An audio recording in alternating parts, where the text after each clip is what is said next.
بسم اللہ الرحمن الرحیم. السلام علیکم ڈیئر اسٹوڈنٹس. آج ہم پڑھیں گے سمری دا ایگل. ایگل باز کو کہتے ہیں بائی الفریڈ ٹینیسن. الفریڈ ٹینیسن اس کے شاعر ہیں. انہوں نے اس کی پوئم لکھی ہے, چھوٹی سی پوئم ہے یہ. The eagle by Alfred Tennyson is a short vivid means powerful feelings poem that paints striking picture of an eagle. عقاب کی باز کی ایک اہم تصویر in its natural habitat, اپنے قدرتی مسکن میں. The poem consists of 2 stanzas.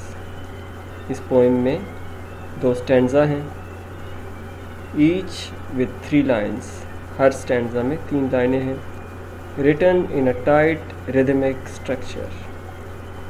اور اس میں یہ قافیے کا بہت خاص خیال رکھا گیا ہے. علامہ اقبال کو بھی شاہین بہت پسند تھا, اور اس طرح الفریڈ ٹینیسن انہوں نے بھی ایگل کے بارے میں لکھا. ان دا فرسٹ اسٹینزا, پہلے اسٹینزا میں پہلی 3 لائنوں میں ٹینیسن ڈسکرائب دا ایگل پرچڈ ہائی. پرچ کا مطلب ہوتا ہے بیٹھا ہونا. پرچڈ کو اگر انگلش میں کریں تو الائٹ, یا پھر ریسٹ آن سم تھنگ, کسی چیز کے اوپر بیٹھا ہوا ہے. آن اے کریگی ماؤنٹین, کریگی ہوتا ہے سخت, اس کو آپ کلف بھی کہہ سکتے ہیں کریگی کو, اور اس کو آپ راک بھی کہہ سکتے ہیں, چٹان بھی کہہ سکتے ہیں. چٹانی پہاڑ پر, سخت پہاڑ پر کریگی.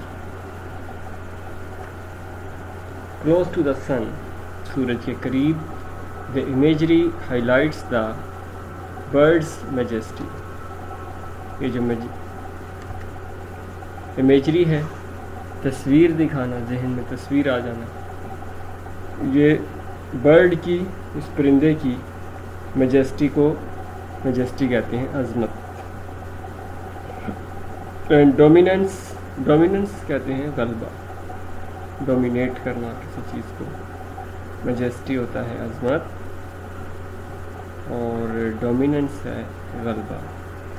As it is ringed with the azure world, اس کو عزور نہیں پڑھنا, اس کو پڑھیں گے ایجر یا آجر ورڈ. رنگڈ کا مطلب ہوتا ہے سرکلڈ. اس کی دنیا جو ہے نیلا آسمان ہے.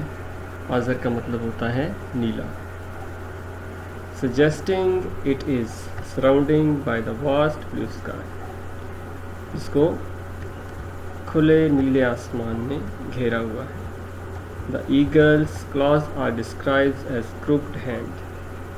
ایگل کے, باز کے جو پنجے ہیں, کلا کہتے ہیں پنجے کو, are described بیان کیے گئے ہیں crooked hand, مڑے ہوئے ہاتھ.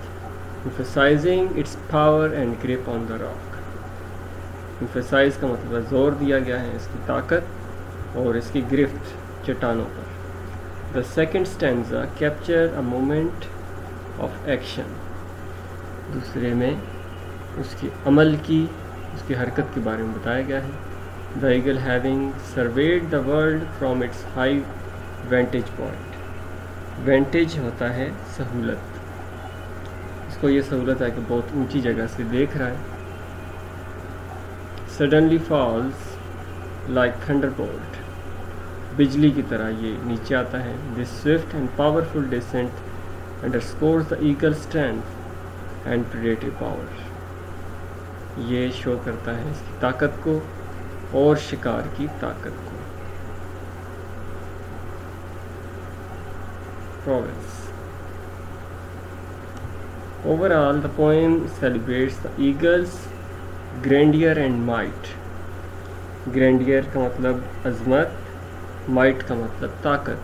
using concise and powerful imagery to convey a sense of awe. awe کا مطلب ہوتا ہے خوف, AWE, اس کو کیا پڑھیں گے, awe. and admiration for the bird's solitary majesty and its commanding presence in the natural world. یہ اکیلا ہے اور یہ دنیا پر ایک طاقت کی ایک سمبل رکھتا ہے.